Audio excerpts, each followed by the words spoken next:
All right. Good morning, everyone. Thank you all for being here. Today is Wednesday, August 19th, 2026. We'd like to welcome everyone to the board meeting. We'll call this meeting to order at 9 a.m. Our meeting is live streamed and you can join us online by going to our website. Before we get started, I'd like to remind everyone in the room to mute their phones. And if you're online, you can do this by pressing *6. Please unmute your phone when your agenda item is ready to be discussed. For those joining via computer, please unmute your microphone and turn on your camera when your agenda item is called. All others must remain muted with their cameras turned off. Thank you. And if you haven't, please sign the guest list in the corner there, and we'll start with the Pledge of Allegiance. Commissioner Scar, I feel like you have a. Is it my turn? I think it's Okay. yours. I pledge allegiance to the flag of the United States of America and to the republic for which it stands, one nation, under God, indivisible, with liberty and justice for all. Thank you. Okay, any public comment? No public comment, no non-agenda items I'm not aware of.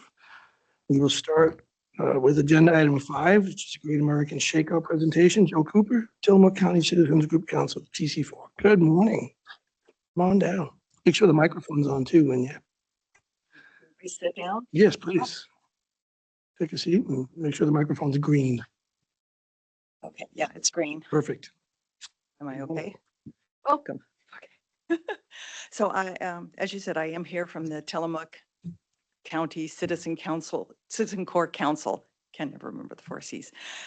So the slideshow that Debbie has was put together by Velda Handler. So if you know Velda, and she's kind of been the lead with TC4 on this shakeout for the last couple of years. So we'll just dive right in. That's what we're here for. Next slide. So here's the flyer that's available, and the SQR code is for how individual communities. So if you were in Bay City and use that SQR code on the flyers that are around Bay City, you would be able to call up the information for evacuation routes in Bay City. So they're kind of localized. Isn't that right, Randy? Didn't we have the SQR codes? Yes. Okay. Okay. So that's the flyer. This is going to be 10:15 at 10:15 in the morning. And we're hoping everybody takes part. Next slide. So this is what you need to do. You need to take cover. And what we tell the kids at school is you wait till everything stops dropping and then you get up and evacuate. So we're hoping this is actually worldwide now. This is not just an American event. So next slide. So what you practice is what you do. I think one of the best examples of that was Rick Riscordia in the 9/11 buildings, where he was able to evacuate everyone off his floor, which was higher than many of the floors where everyone died. And the reason was when they had their monthly drills, he didn't allow them just to go out and drink coffee together and kind of wave at each other. He made them go down the stairs and figure out how they were going to evacuate the building. They all survived. So you do what you have practiced. Next slide. So this is, and she had some notes she wanted me to read. So this is Miyako, Japan. They had a 9.0 earthquake. The tsunami water level mark was 57 feet. There were over 13,000 aftershocks, and of those, more than 260 had a seismic intensity of 4 or higher, and they struck the region in the initial 18 months. They were strong enough to be widely felt by people in rattled buildings in Tokyo, 367 miles away. The previous tsunamis were on 6/15/1896, 115 years, and 3/3/1933, 78 years apart. So, and for those of you who know John and Velda Handler, they just came back from a huge tour cruise. They visited this disaster prevention center and toured it, and were able to talk to some of the emergency managers there. So it was a great place for them to go. Next slide. So the first thing is protect yourself from all falling debris. Know your evacuation plan ahead of time and practice that. And we recommend that you not only know from your home, but from where you work and also where you shop, because none of us know where we're going to be. Next slide. That's what we do. Next slide.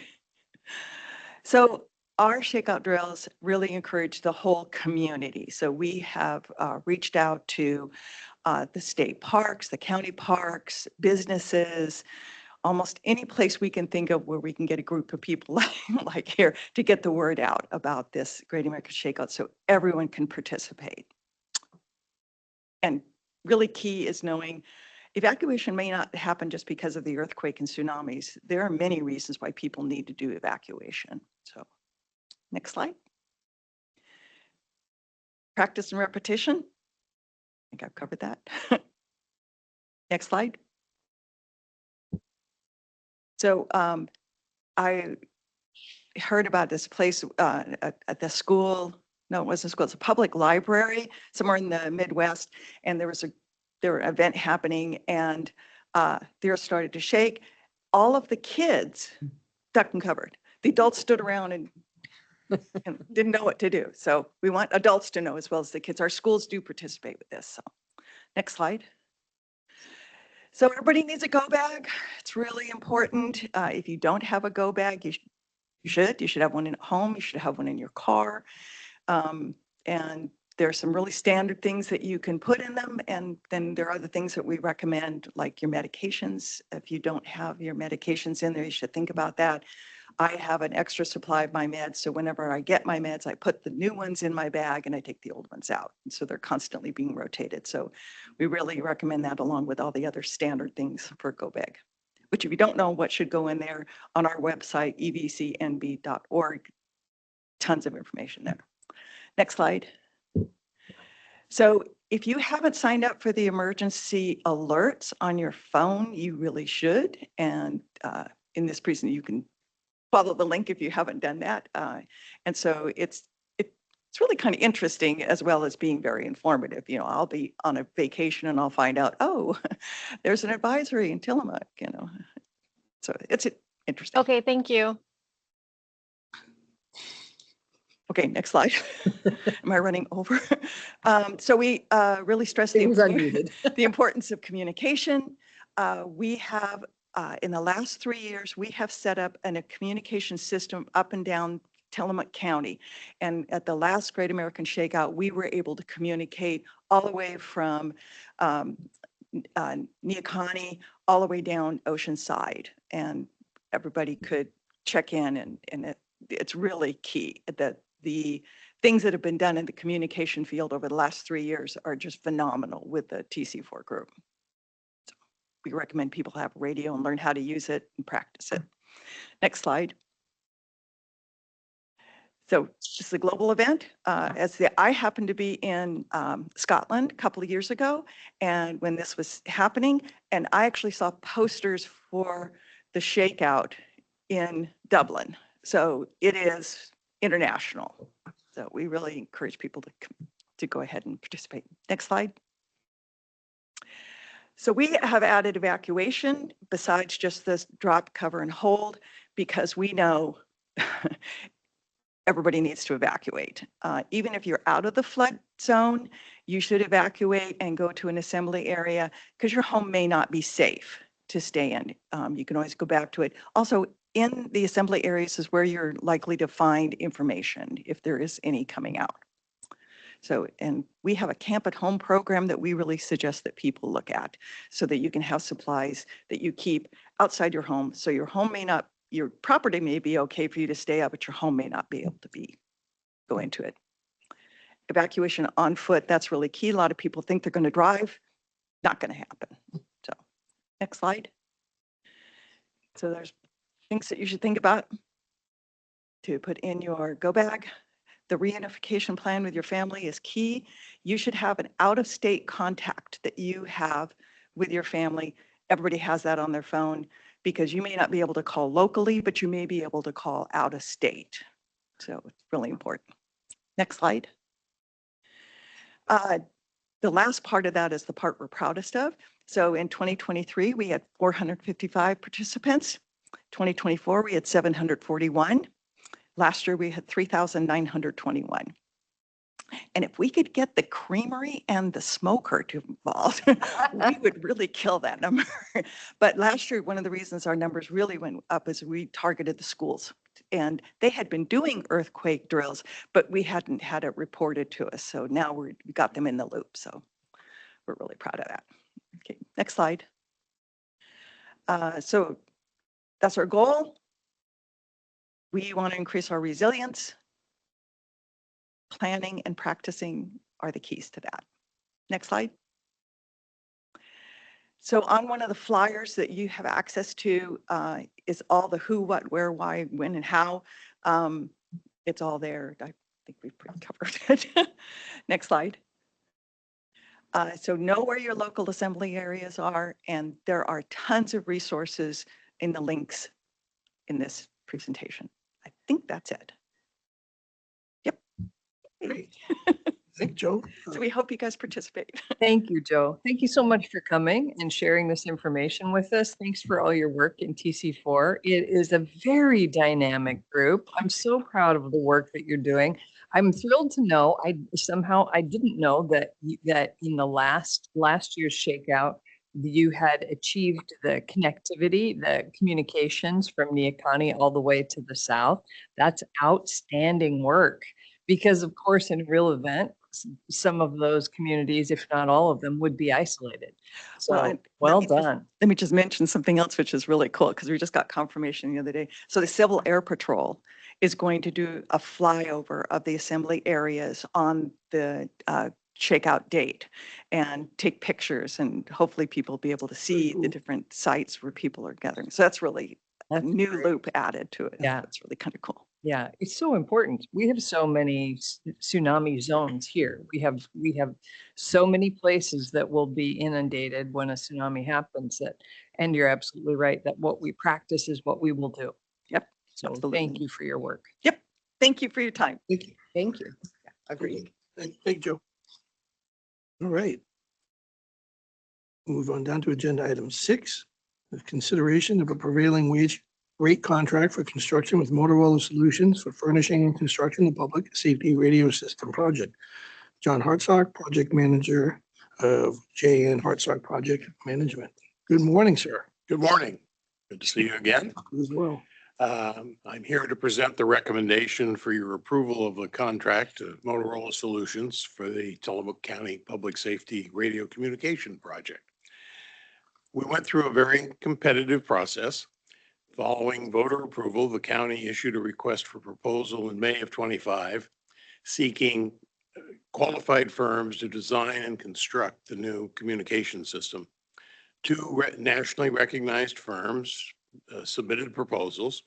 E.F. Johnson, a JVC Kenwood company, proposed based on the RFP 700, 800 megahertz system. Motorola Solutions provided a VHF solution, a 800 solution, and a hybrid solution of a mix of VHF and 800.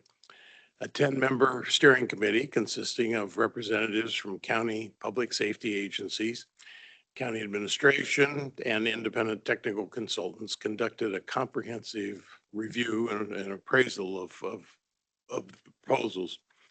After the evaluation on the initial proposals, it was recommended that the county issue a non-binding limited scope letter of intent to E.F. Johnson, the apparent low at that point in time, to provide information on site development costs that weren't included in their original proposal.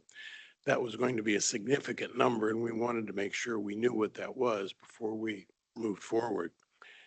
E.F. Johnson provided their response utilizing a VHF solution to the letter of intent in July of 26. Motorola requested permission to update their hybrid solution and at a no cost to the county so that there would be 2 players in the equation. Motorola submitted theirs in June of 26. With both updated proposals in hand, the steering committee once again went through a comprehensive review.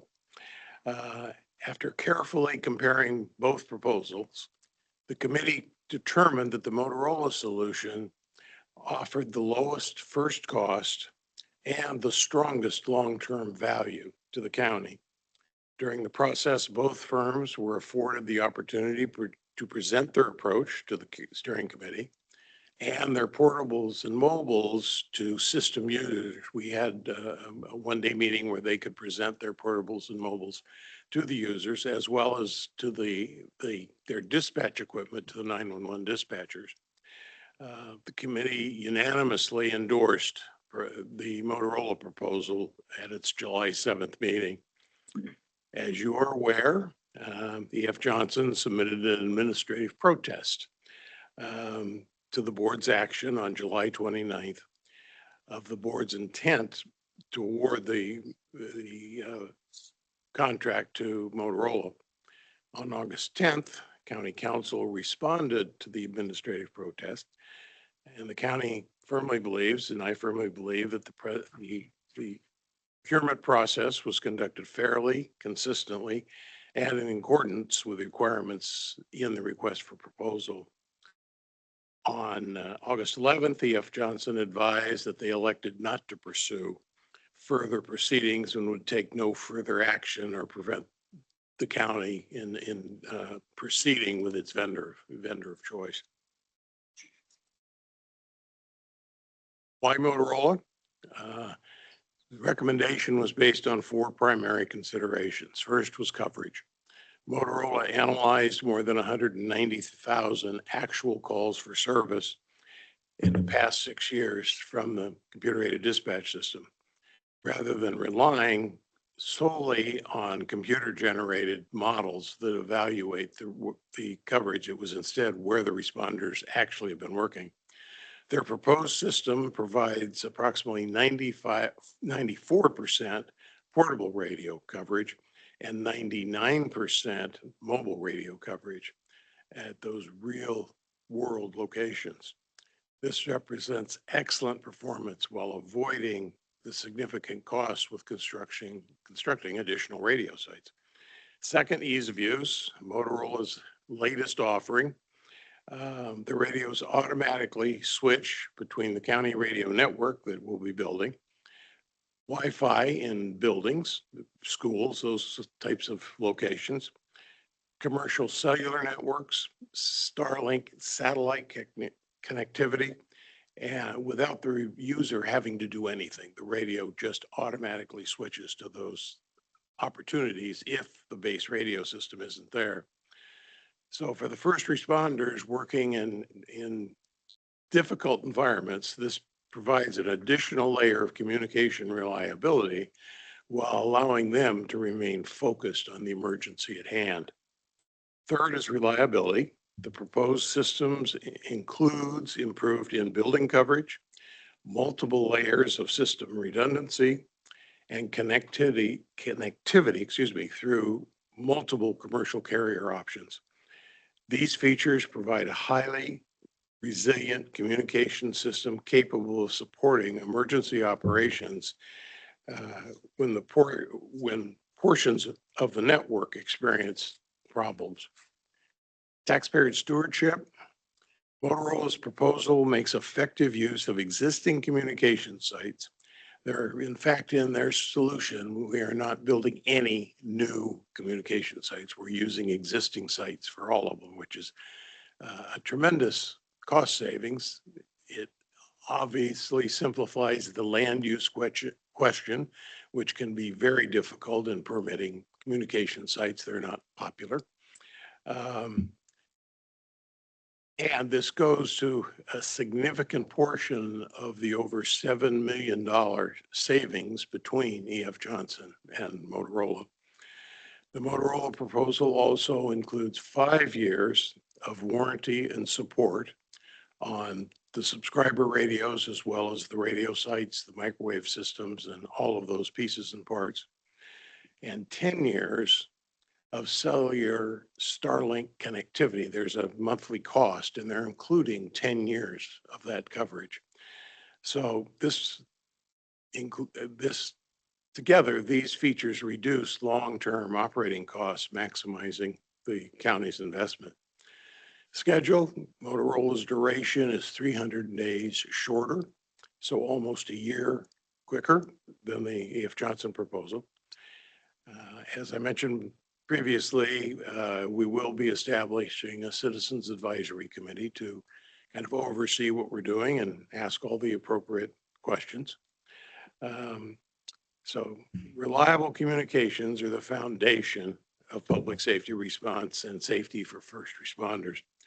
Whether responding to a structure fire, a medical emergency, a law enforcement issue, a search and rescue mission, or a natural disaster, our first responders depend on communications that simply work. After years of planning and engineering, evaluation, careful review, the steering committee believes Motorola Solutions provides the best overall solution for the county's long-term communication needs. Therefore, staff respectfully recommends that the board approves the prevailing wage contract with Motorola for the design, furnishing, and construction of the Tillamook County Public Safety Radio Communication System. Thank you, and I'd be glad to answer any questions you might have. Thank you so much, John. Commissioner Bell? I do not have any questions. I want to thank you again for your work and also the committee for their excellent work and Rachel's leadership in that work for years. I'm excited that this is moving forward. I would agree with that. I would agree as well. Okay, great. I'm ready for a motion. Mr. Chair, in consideration of a prevailing wage rate contract for construction with Motorola Solutions for furnishing and constructing the public safety radio system project, I move approval. Second. Okay, I have a motion and a second. Any further discussion? Hearing none, I'll call for the vote. All those in favor? Aye. All right, thank you, Thank you, sir. John. Okay, we'll move on to agenda item 7. Consideration of an Oregon Department of Veterans Affairs Enhancement and Expansion Application Request for fiscal year 2026 to 2027. Nick Torres, Veteran Services Officer. Good morning. Morning.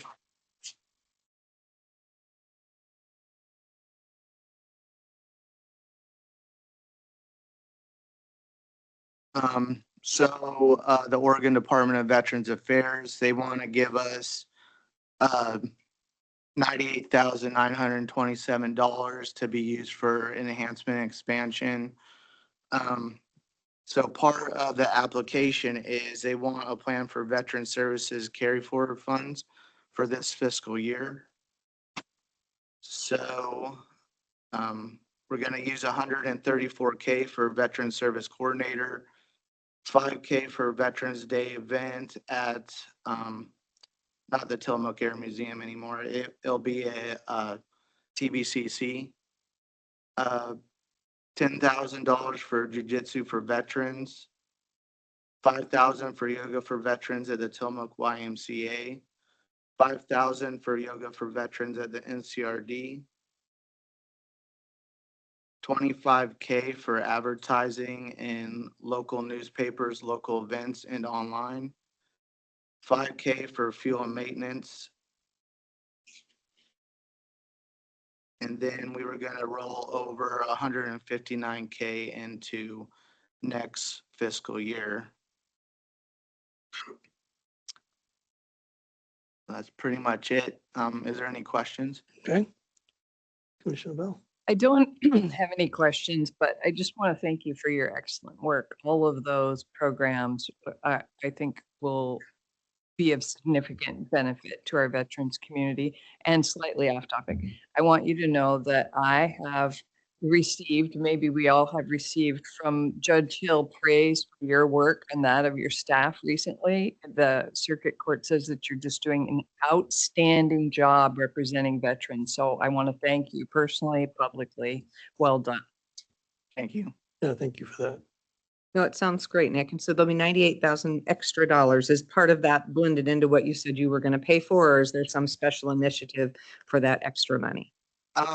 We're gonna spend all that money on enhancement and expansion. So that 98,000 will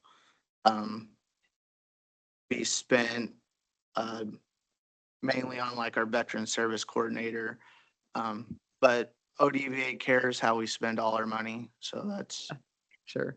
why I gave the plan. Yeah, the full budget. Perfect. Thank Yeah. you. Thank you. Yeah, thank you. Welcome. Thank you. Wonderful. Okay.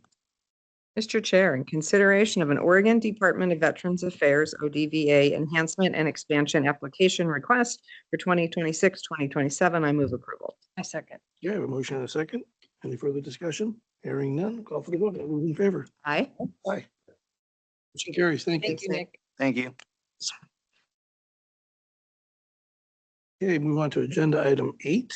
It's consideration of a prevailing wage rate contract for construction with Fairline Bridge Incorporated for the Slab Creek Road Bridge Repair Package Project. Chris Leahy, Director of Public Works. Good morning. Good morning, Commissioners. We had previously talked about this in the notice of intent to award to this project does some repairs to four timber decks on Slab Creek Road. That is Jim Creek Bridge, Lewis Creek Bridge, Sloan Creek Bridge, and Prospect Creek Bridge. The low bidder was Farline Bridge, and the total dollar amount on that was $365,658.90, which is it's over $150,000 savings from what our engineers estimate. We are allowing this work to be done during the winter because we have no in-water work window, and the timing on that is helped us significantly saved on project cost. It is in the budget. That's fantastic and very unusual for it to come in less. And I We'll take it. appreciate that. We'll We'll take take it. Do you have any comments? I do not. questions? Thank you. No. I'm also pleased that it came in less and also that you can do it in the winter. So that's great news. Yep, great. Thank you. Mr. Chair, in consideration of a prevailing wage rate contract for construction with Fairline Bridge, Inc. for the Slab Creek Road Bridge Repair Project, I move approval. I second. Motion and a second. Any further discussion? Hearing none, I'll call for the vote. All those in favor? Aye. Aye, motion carries. Thank you, Chris. And next up is Justin Weiss.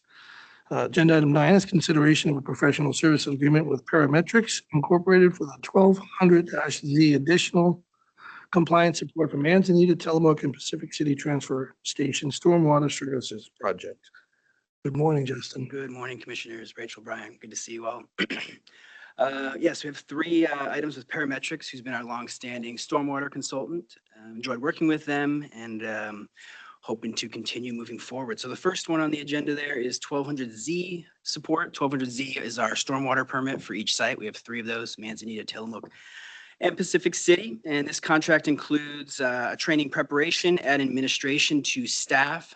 So it kind of leads in Manzanita and Pacific City take on more of the stormwater role. Instead of me running around, they can execute some sample collection, delivering, and know the processes there. Also in this contract is E. coli source control eval. We've talked about this in the past. There's been a long-standing E. coli issue with the closed landfill. I did have a plumber come out. We thought the septic system was going to be the source, and after a couple days that was ruled out. So it's helpful, but that was frustrating because everyone was thinking that was it. So the saga continues, and we will see. So that's built into this contract, and the total dollar amount for this one is $35,513. So that's my rundown for this Parametrics contract. Great. Thank you. Any questions? I was wondering if there's a way to tell about the E. coli source, if it's animal or human. I know when they came out to do an eval, they were looking for, specific types of birds. Do we get herds coming through? And it does happen from time to time, but the concentrations we're getting, it just seems unfathomable. I mean, going back to when I started 5 years ago, the seagulls were an issue, and there was, hundreds of them, and we tried some different things. I know Dave McCall had the falconer come out long ago, and but we've trained them out of their routine. They don't come by anymore. So that was been ruled out. And so I don't know, Commissioner Bell, if there's a test they can do to determine, if it's animal-based or not. But we're going to keep digging into it, and I will ask. Yeah. I think there is. So I was in a meeting yesterday, we were talking with TEP, and they were talking about testing they had done, which had proven that the E. coli they were pulling out they were doing water samples, obviously looking for livestock-based E. coli to prove that, to prove or disprove the problem, and it then turned out to be human. So there is a test there, whether or not it's done uniformly. I can't say, but probably is if you ask for it for a little more money, probably there is a test that I believe can be done, and TEP can give you information on that if you were questioning who needed to do it or how to get the information. Yeah, thank you, Commissioner Scar. Yeah. Okay. We got to try anything and everything. Yeah, Right. The saga continues. Yes, I want you to solve this by next year. right. Or at least, it would at least help you know where to look. Yeah, it's a crazy mystery. Exactly. Some other ideas were, yeah, cow manure, but that typically goes in the garbage, but where we stage the bins, does it come into contact with rainwater and then move towards the swale, which goes down to the sample points? So we're talking about maybe adjusting the staging area and seeing if that mitigates it. So, but that test for The determination. test might be yeah. helpful because it was interesting. That was a part of, I think, their kind of aha moment results for TEP was that, and Rachel, you might have been there then. It was like 7, I don't know. They were saying that they did this test quite a while ago. They did a baseline, but I remember another test. I don't remember the particulars of it, but it was geese oh, in interesting. farmers' fields. Yeah, it's just super helpful when you're trying to deal with a narrative that says all farming is bad, because in particular their dairy farming and the practices of utilizing, manure as fertilizer, et cetera. And then to be able to prove in fact that it has to do with the geese and the people, not the cows, is kind of a useful thing. In this case, again, it might just help further point.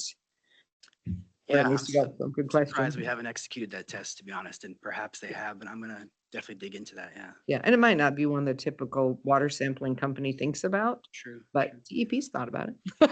That's the good news. Gotta think about it all. Are the numbers increasing? Are they? It really spikes. We get, I don't know the exact units, but I think we're allowed up to 250. We've had some numbers over 1,000. Wow. And then we've had sometimes it drops below, but the number of exceedances, Yeah, DEQ really wants to see some progress. And so we I would have thought seagulls too, but I was just at the dump on Sunday and there's not very many seagulls. at saw all anymore. one. There used to be tons. one on Saturday for hazardous waste and Yeah. nothing else. So Well, it's a mystery and We one we are- can't wait for you to solve. We'll look forward to that coming in front of us with the answer. yes, I said, once we get a verdict on that, we will inform Yeah. you all. Yeah. That's great. All right, Mr. Chair, in consideration of a professional services agreement with Parametrics, Inc. for the 1200Z additional compliance support for Manzanita, Tillamook, and Pacific City Transfer Station Stormwater Services Project, I move approval. Motion and second, any further discussion? Hearing none, call for the vote. All those in favor? Aye. Motion carries. Okay, now the second one, is this a different? All three are different. They are broken out by specific tasks. One's focused on the permits. This one's just about the closed landfill. Why don't you discuss them all and then we'll We- get all yeah, into We can do that. the next two. Sure, sure. Great. So the next one on the agenda there is for closed landfill compliance support. So this is, there's an annual monitoring event that Parametrics executes with DEQ, taking samples from the closed landfill. So getting down into that leachate and seeing what's still concentrated down there. So that just happened actually last month in July. Also, there's a annual environmental monitoring report that goes to DEQ, so they execute that called the EMP. And then there's also a solid waste permit renewal. So for a long time coming, we've known we're going to probably have to deal with beyond the E. coli. We have high concentrations of iron and I believe ammonia, and that's been problematic as well. Just like the E. coli, we've had some exceedances there, and so DEQ approved the leachate spray field. I'm not sure if we've talked about that, but we pump the water up the hill. We have sprinklers that we can adjust to the north or to the south, and to kind of spread the love around, to say. We spread the leachate south, and then Aaron Averill switches it to the north, and we go back and forth, and that just allows it to infiltrate some uptake by the vegetation there, and then whatever's left trickles down and repeats the cycle. So that's been going for a long time. We've had some slope slippage up there in the increased moisture and some of the sludge. And so DEQ, from what I've heard, this has been probably 10 years coming, but they have a new inspector. And whenever a new inspector comes aboard, they like to see some new action. So we're working with Yuki, with DEQ. We've had a couple meetings with DEQ, Parametrics, myself, to figure out what are the next steps. So with this permit renewal this year, we're going to have to propose some other solutions, which would probably be some use of some chemicals, kind of a water filtration system, waterfall style that we would do somewhere on site to allow some of the iron to drop out.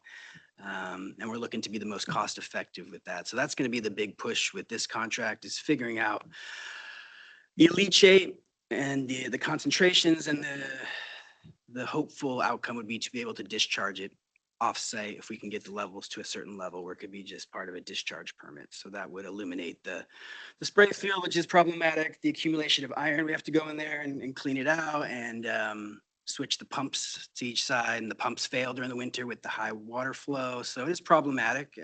We've had it moving for a long time. So this will require some financial input. We're hoping again to unlock. We have $1 million set aside for financial assurance for the closed landfill. Parametrics looked into that. We're hoping to scrape off maybe 300,000-400,000, because I think 600 is closer. We have to have a 10-year coverage. We're spending about 40 to 60. So I think we're going to be approved to probably take some of that money, and that'll be put into setting up this system. So that's the plan with this contract.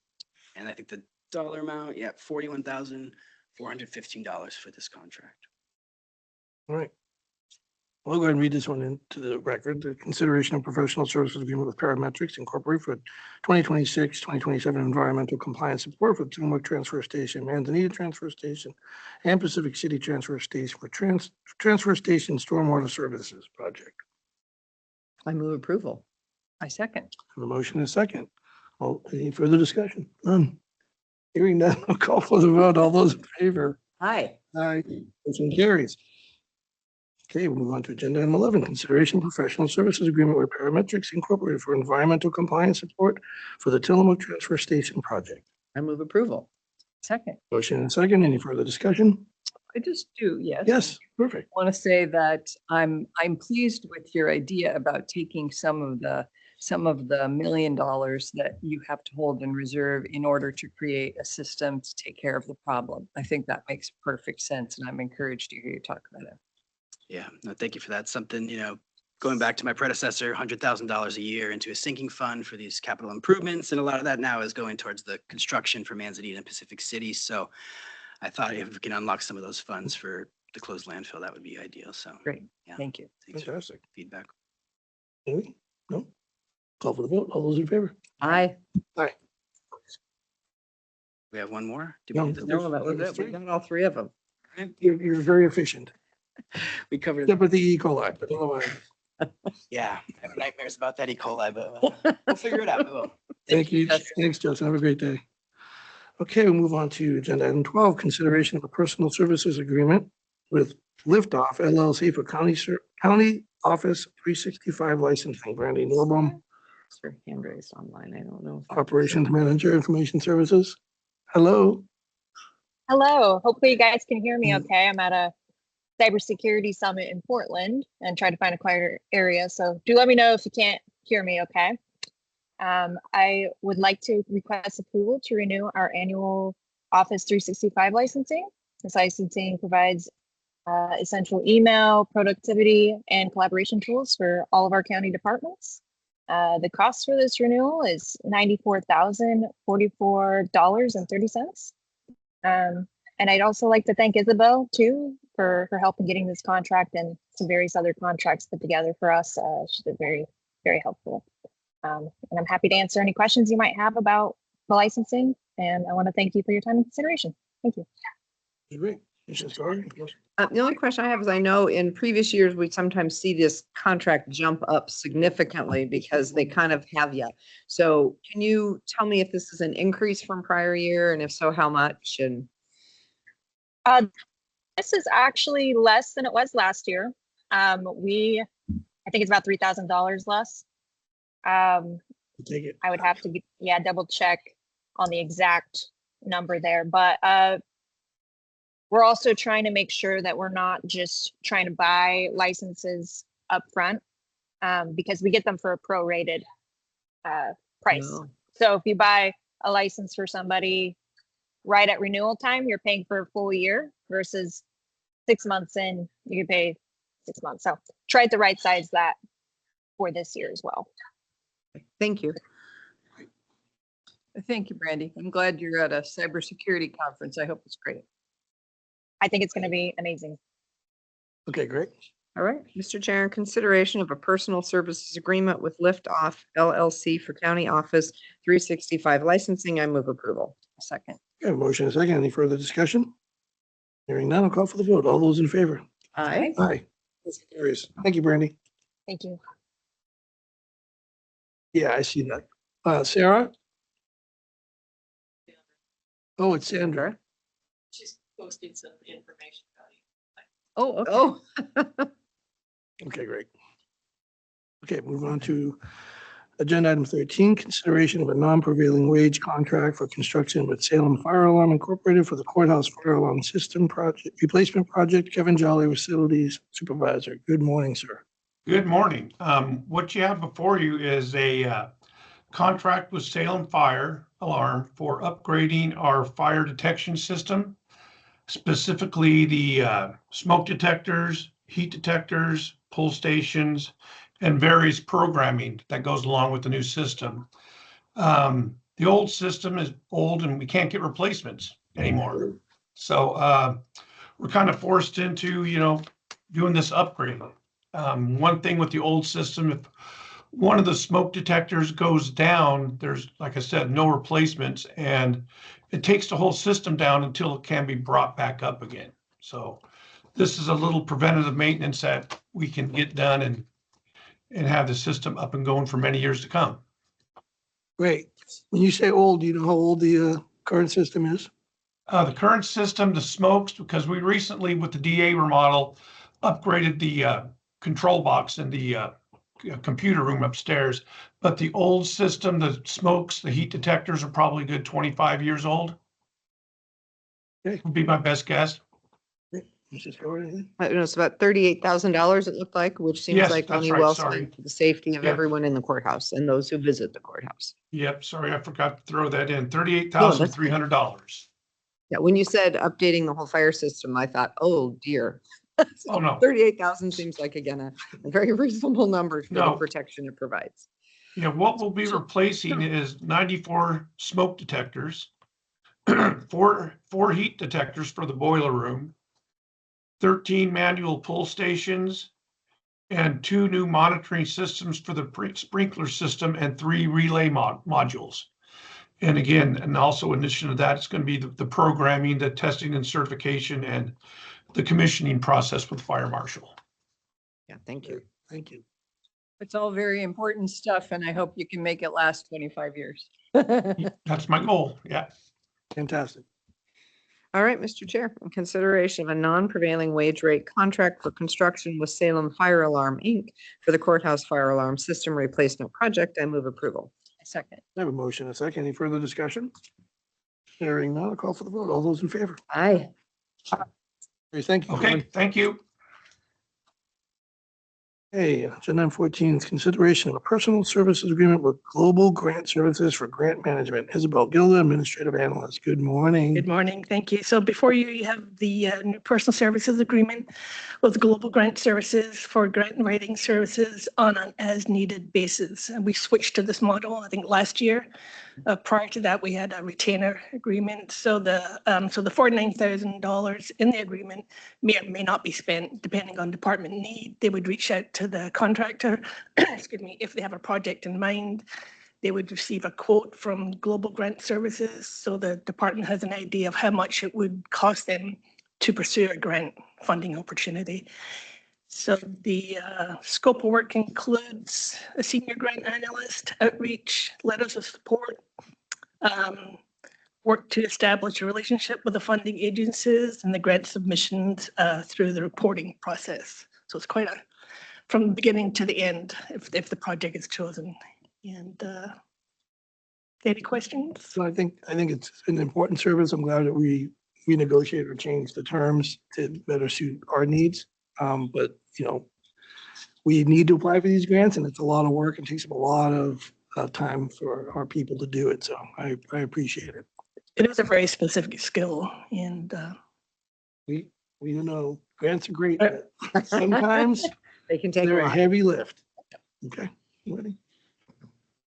All right. Mr. Chair, in consideration of a personal services agreement with Global Grant Services for grant management, I move approval. Second. A motion and a second. Any further discussion? Hearing none, I'll call for the vote. All those in favor? Aye. Carries. Thank you, Isabel. Okay, next up is agenda item 15, which is consideration of a letter of support to the Bonneville Power Administration, Department of Energy for the restoration of funding for the Lower Columbia River Select Fisheries Enforcement, which is SAFE program. And I'm carrying this, and if you don't mind, I just want to read the letter into the record, and then we can so move or whatever. This is to Robin Fuhrer, Acting Administrator of the Bonneville Power Administration. This is an urgent request to restore funding for the Lower Columbia River Select Area Fisheries Enhancement Program. Dear Acting Administrator Fuhrer, the Tillamook County Board of Commissioners requesting immediate restoration of the funding for the Lower Columbia River Select Area Fisheries Enhancement Program. This is an issue that deeply affects Oregon's coastal communities, our industries, our culture, our recreational opportunities, our economies, and our livelihoods. Our commercial fishers and processors, as well as our recreation guides and visitors, rely on this program to support commercial and recreational opportunities up and down the entirety of the Oregon coast. The SAFE program has been a foundational component of the Lower Columbia River commercial fishery for more than 30 years and serves as a critical mitigation measure addressing the impacts of the Federal Columbia River power system on regional fish populations and fishing communities. We strongly urge BPA to reverse its decision and fully restore approximately $2.3 million in funding shared by the Oregon Department of Fish and Wildlife, Washington Department of Fish and Wildlife, and Clatsop County. The loss of this funding poses a substantial threat to the long-term viability of commercial fisheries, seafood processing, regional conservation, and recreational fishing opportunities on the Oregon coast. Sincerely, Board of Commissioners, Tillamook County. Would you like to say something? I want to say something first for Brian. My husband is a fishing guide and he fishes in that fishery. Is there any conflict for me to support this letter? No. Thank you. Wanted to be clear. So it's not a personal thing. No, this is exceptionally important for all of us on the North Oregon coast. Our salmon do not exit our hatcheries and only come back here. And the salmon that do come back here don't only come from our hatcheries. Salmon often stray. The population of salmon that we're talking about up on the Columbia absolutely and directly impacts not only the fishery on the Columbia where many of our people go, but also the fisheries right here. So this is a much bigger issue around salmon, supporting our salmon populations and importing our entire economy. So I think it's important for everyone listening to realize that they may see in the news that this is about a hatchery in Clatsop County. Why are we getting engaged? Because salmon don't care where their hatchery was. They do their best to go home, but they go all over the place and we catch many of them here. This is super important. And they're also in the ocean off our shore, which Yep. is also being used by commercial and recreational fishermen. I'm fully supportive of this. I agree with the letter. I agree with Commissioner Scar. I was in a Columbia Pacific Economic Development meeting last week where we talked about this at length, the economic impacts to commercial fisheries and recreational fisheries. And it's really, it's very important. And it just makes you wonder, like, what are they thinking? Because to Bonneville, it's a small amount, but it's a big amount to this industry. And it makes you wonder if somebody somewhere was just like, cutting things from the budget without a sense of how it would actually impact the community. So I'm glad that we're sending this letter. Great. Thank you. Mr. Chair, in consideration of a letter of support to Bonneville Power Administration, Department of Energy for the restoration of funding for the Lower Columbia River Select Fisheries Enforcement SAFE program, I move approval. I second. A motion is second. All those in favor? Aye. Carries. Do we have any board concerns, Commissioner Scar? Just a heads up for both of you that the Salmonberry Trail Executive Council is meeting tomorrow. There's an executive session at 1:00. The public meeting begins at 1:40. So they will be talking about their agreement with the Salmonberry Trail Foundation. There will also be updates, I believe, on the lease negotiations with OCSR, presentation of a report from OPRD that they did that was sort of the assessment, if you will, of rail with trail, rail to trail, all of that and sort of their recommendations going forward for that. And that is a public document because this is a public meeting. I think that, if either of you want to, familiarize yourself with that document might be very helpful. I'm sure that we will have additional conversations as a commission as well, but it is being presented in a public meeting by OPRD. Fantastic. Thank you. The other one is FTLAC meets on Friday. And this is looking at the metrics for the forest management plan. So it'll be, again, an interesting conversation. That is also a public meeting as, yeah, it is. FTLAC is a public meeting also. So any information from there, you might want to just kind of familiarize yourself with as well. So for the Salmonberry meeting, would we go to OPRD's? Yes, OPRD is, I think it's on YouTube for them, but if you look in their news links, they have a link to the Zoom meeting in that news link. Okay. So And for the other meeting would be ODF's. ODF's page for the FTLAC meeting. That's correct. Anything else? I think those are the two things coming up. Nothing for me. Nothing for me. We're going to be going to 2 executive sessions today, so I'm going to go ahead and read the meetings and announcements section, and then we'll recess this meeting. The commissioners will hold a board briefing today, Wednesday, August 19th, 2026 at 2 p.m. to discuss weekly commissioner updates. This meeting will be held here in the Board of Commissioners Meeting Room 106 at the Tillamook County Courthouse, 201 Laurel Avenue, Tillamook. The teleconference number is 1-971-254-3149. Conference ID is 866-914-607#. The Tillamook County Courthouse will be closed on Friday, August 21st, 2026, from 8 a.m. to 12 p.m. for in-service training. And with that, I will reset this meeting at 9:51 a.m. We are out of executive session at 10:44, and I will adjourn this board meeting at 10:44 a.m. Thank you.